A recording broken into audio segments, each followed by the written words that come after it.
नमस्कार। मैं Prahlad Kumar Meena, associate professor political science, BSR government arts college Alwar. इस ई क्लास में आप सभी का स्वागत है। यह e class BA honours part 3 paper 9 के लिए तैयार किया गया है। इससे पहले के वीडियो में हमने अरस्तु की शिक्षा योजना के बारे में चर्चा की। शिक्षा योजना में वो जन्म से 7 वर्ष तक और 7 वर्ष से 14 वर्ष तक, 14 से 21 वर्ष तक के शिक्षा की योजना अपने शिक्षा योजना में बताता है और उसमें अपने शिक्षा योजना की विशेषताओं का भी हमने पिछले ई क्लास में अध्ययन किया था। इस ई क्लास में हम अरस्तु के न्याय संबंधी विचारों की चर्चा करेंगे। अरस्तु चूँकि प्लेटो का शिष्य था और वो प्लेटो की एकेडमी में अध्ययन उसने किया था। प्लेटो स्वयं उसको अपने एकेडमी का मस्तिष्क कहता था। तो न्याय व्यवस्था के संदर्भ में उसके विचारों पर प्लेटो का प्रभाव सामने उसके विचारों में दिखता है। अरस्तु के न्याय सिद्धांत में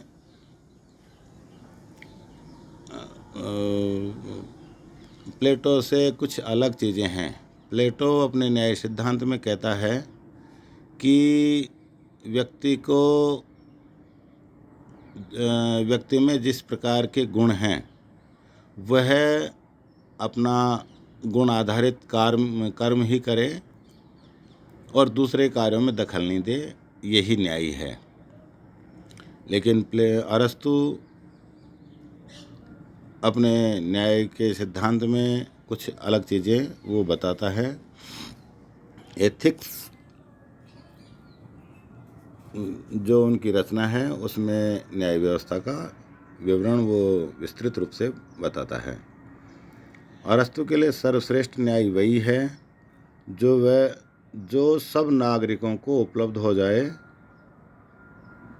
और उपलब्ध वो हो जाए जो सबको कानून के समान बराबर माने, यानी कि कानून की समानता को वो न्याय के लिए ज़रूरी मानता है। न्याय का अर्थ बताते हुए अरस्तु कहता है, अरस्तु ने अपनी रचना एथिक्स में न्याय के लिए यूनानी शब्द दिकियासीन का प्रयोग किया, जिसका अंग्रेजी रूपांतरण जस्टिस होता है, अर्थात न्याय। बार करके शब्दों में अरस्तु ने न्याय शब्द का प्रयोग साधुता के अर्थ में किया है। अरस्तु के न्याय सिद्धांत संबंधी विचारों को 3 बिंदुओं के आधार पर समझने का प्रयास हम इस क्लास में करेंगे। नंबर 1 है, अरस्तु के अनुसार न्याय की धारणा या उसका अभिप्राय क्या है। दूसरा है, न्याय का वर्गीकरण किस प्रकार अरस्तु ने अपनी रचना एथिक्स में किया है। प्लेटो और अरस्तु के न्याय में समानता और असमानता। अरस्तु के महान विद्वान गुरु प्लेटो ने न्याय की अवधारणा को राज्य का जीवन और आधार माना था। प्लेटो न्याय के आधारशिला पर राज्य रूपी सुंदर भवन का निर्माण करता है, जहाँ व्यक्ति और वर्ग एक दूसरे के साथ ऐसे संतुलित ढंग से एकता के सूत्र में बंधे रहते हैं कि प्रत्येक संपूर्ण का निर्माण करते हुए अपने वास्तविक सौंदर्य को परिलक्षित करता है। अपने गुरु की भांति अरस्तु भी न्याय को राज्य का मूल आधार तत्व स्वीकार करता है और कहता है कि बिना न्याय की कोई भी राज्य व्यवस्था अधिक दिनों तक कायम नहीं रह सकती है। न्याय का अर्थ व्यवस्था से है। अराजकता की स्थिति, अगर न्याय नहीं होगा तो अराजकता की स्थिति होगी और कोई भी राज्य व्यवस्था अधिक दिनों तक स्थापित नहीं रह सकती, कायम नहीं रह सकती। इस प्रकार अरस्तु ने अपने विचारों में बताया है। इसी अवधारणा के आधार पर अरस्तु अपने न्याय सिद्धांत की विवेचना करता है और प्लेटो का न्याय सिद्धांत उसके मार्गदर्शन का कार्य करता है। किंतु अरस्तु लकीर का फ़कीर भी नहीं था। न्याय की अवधारणा पर विचार करते समय वह नए संदर्भों की खोज भी करता है, जिससे अरस्तु का न्याय सिद्धांत प्लेटो के न्याय सिद्धांत से भिन्न रूप में हमारे सामने आता है, जहाँ प्लेटो के अनुसार अपने स्वभाव के अनुरूप कार्य करना न्याय है। प्लेटो ने अपने न्याय सिद्धांत में ये कहा था कि जिस व्यक्ति में जिस प्रकार के गुण हैं, जिस प्रकार की प्रकृति है, जिस प्रकार का स्वभाव है, वह अपना कार्य करे और दूसरे के कार्यों में हस्तक्षेप नहीं करे, वह न्याय है। ये विचार प्लेटो ने अपनी रचना पॉलिटिक्स में बताए। और अरस्तु का न्याय सद्गुण का व्यवहारिक रूप है। जो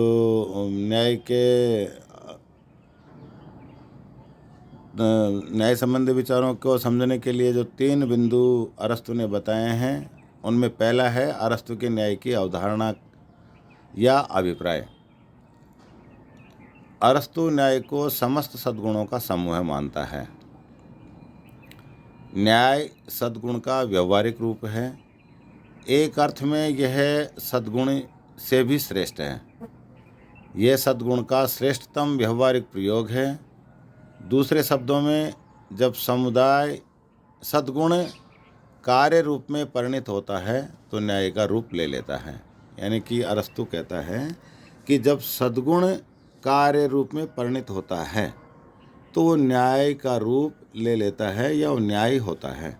उदाहरणार्थ, विवेकी होना या बुद्धिमान होना सद्गुण है, परंतु दूसरों के साथ विवेकपूर्ण आचरण करना न्याय है। अरस्तु शासन कला और विज्ञान का सबसे महत्वपूर्ण कार्य सर्वसाधारण नागरिकों को न्याय उपलब्ध करवाने, सबकी भलाई व सामान्य हित को सर्वाधिक महत्व देता है। अरस्तु इस विचार को मानकर चलता है कि न्याय किसी भी व्यक्ति के साथ पक्षपात नहीं करता है। न्याय केवल समानता का ही द्योतक नहीं है, वरन वह एक सामाजिक सद्गुण भी है। अरस्तु की मान्यता है कि न्याय एक सामाजिक सद्गुण है तथा अन्य सब सद्गुण अनिवार्यता उसका अनुसरण करते हैं। अरस्तु मानता है कि न्याय एक सामाजिक सद्गुण है और अन्य सब सद्गुण अनिवार्य रूप से उसका अनुसरण करते हैं। वह शिक्षा, संस्कार और सद्गुणों के आधार पर सत्ता के दावे के अधिकार को अधिक न्यायानुकूल मानता है। साथ ही न्याय को उन व्यक्तियों के बीच की वस्तु मानता है जो स्वावलंबी जीवन व्यतीत करते हैं। वह दासों को नागरिक की श्रेणी में रखने के कारण उन्हें न्याय प्राप्ति के अधिकार से वंचित रखता है। वह दासों को नागरिक की श्रेणी में रखने के कारण उन्हें न्याय प्राप्ति के अधिकार से वंचित रखता है। दूसरा जो प्रकार उसने बताया न्याय का वर्गीकरण या उसका स्वरूप कैसा है, अरस्तु ने अपने ग्रंथ एथिक्स में न्याय का स्वरूप स्पष्ट करने के लिए उसके 2 प्रमुख विभाजन किए हैं, जो इस चार्ट के माध्यम से हम उसके न्याय के स्वरूप को स्पष्ट समझा जा सकता है। न्याय का प्रथम विभाजन जो अरस्तु द्वारा किया गया है वह है, नंबर 1 है सामान्य न्याय और दूसरा है विशेष न्याय या विशिष्ट न्याय। विशिष्ट न्याय को पुनः वह 2 भागों में वर्गीकृत करता है। वितरणात्मक न्याय और सुधारात्मक न्याय। अरस्तु प्रथम न्याय का जो विभाजन करता है उसको सामान्य न्याय और विशिष्ट न्याय को भी पुनः वितरणात्मक और सुधारात्मक दो भागों में विभाजित करता है। अरस्तु न्याय का द्वितीय जो विभाजन करता है या भाग करता है उसमें प्रथम है पूर्ण न्याय और दूसरा है राजनीतिक न्याय।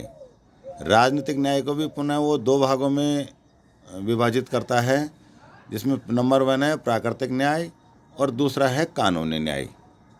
इस प्रकार इस चार्ट के माध्यम से उसके न्याय का जो स्वरूप है या वर्गीकरण है उसको समझा जा सकता है। अब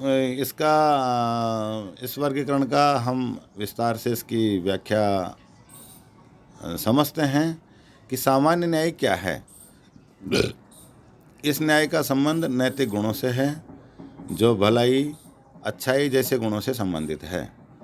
इसकी व्याख्या करते हुए एथिक्स की 5वीं पुस्तक में अरस्तु लिखता है कि सामान्य न्याय संपूर्ण अच्छाई है। यह पूर्ण रूपेण संपूर्ण अच्छाई है, क्योंकि यह संपूर्ण अच्छाई का अभ्यास है। संपूर्ण इस अर्थ में कि इससे युक्त व्यक्ति अपनी अच्छाई का अभ्यास न केवल अपने लिए करता है, बल्कि अपने पड़ोसियों के साथ भी वह इसका प्रयोग करता है। सामान्य न्याय सभी सद्गुणों का या सभी अच्छाइयों का एक समूह है और वो स्वयं अपने लिए भी करता है और अपने पड़ोसियों के लिए भी इसका प्रयोग करता है। दूसरे शब्दों में अच्छाइयों के सब कार्य सभी सद्गुणों तथा समग्र साधुता को ही अरस्तु सामान्य न्याय कहता है। अर्थ ये हुआ कि सब कार्यों में सब अच्छाइयों सब सद्गुणों तथा समग्र साधुता को ही अरस्तु सामान्य न्याय मानता है। दूसरा वर्गीकरण जो न्याय का अरस्तु द्वारा किया गया है उसको विशिष्ट या विशेष न्याय का नाम दिया है। न्याय का दूसरा स्वरूप विशिष्ट न्याय है। यह सामान्य न्याय का ही एक अंग है। विशिष्ट न्याय संपूर्ण अच्छाई का ही एक पहलू है, जिसकी उपस्थिति मनुष्य को अन्य लोगों के साथ उचित एवं सामान्य व्यवहार करने की प्रेरणा देता है। विशिष्ट न्याय सामान्य न्याय का ही एक अंग अरस्तु ने बताया है। विशिष्ट न्याय संपूर्ण अच्छाइयों का ही एक भाग है, जिसकी उपस्थिति मनुष्य को अन्य लोगों के साथ उचित एवं सामान्य व्यवहार करने की प्रेरणा देता है। विशिष्ट न्याय एवं सामान्य न्याय में तात्विक आधार पर कोई अंतर नहीं है। इसके अंतर का प्रमुख आधार इनका क्षेत्र है। जहाँ सामान्य न्याय का क्षेत्र व्यापक होता है, मनुष्य की संपूर्ण अच्छाई को शामिल करने वाला है, वहाँ विशिष्ट न्याय का क्षेत्र नितांत सीमित है। यह केवल मात्र अच्छाई से उस अंश का द्योतक है जिसकी उपस्थिति होने से व्यक्ति दूसरों के साथ यथोचित व्यवहार करता है या उसके साथ वो उसके योग्य ही व्यवहार करता है। उसको विशिष्ट न्याय या विशेष न्याय का नाम उसने दिया है। संभवतया अरस्तु ने सामाजिक व्यवहार संहिता के अर्थ में विशिष्ट न्याय का प्रयोग किया है। इस विशेष न्याय शब्द का प्रमुख रूप से संबंध व्यक्ति के व्यवहार से होने के कारण कानून से है। विशिष्ट न्याय से युक्त व्यक्ति वह है जो श्रेष्ठ कानून का समुचित पालन करता है और इस प्रकार समाज के संदर्भ में अपने लिए उचित मात्रा में अधिक सुख सुविधाओं के लिए कामना नहीं करता है। अरस्तु ने विशिष्ट न्याय को दो भागों में विभाजित किया है। वितरणात्मक न्याय और सुधारात्मक या संशोधात्मक न्याय, वितरणात्मक न्याय और सुधारात्मक या संशोधनात्मक न्याय। इस विभाजन का अध्ययन हम अगले ई क्लास में करेंगे। तब तक के लिए धन्यवाद। घर में रहें, सुरक्षित रहें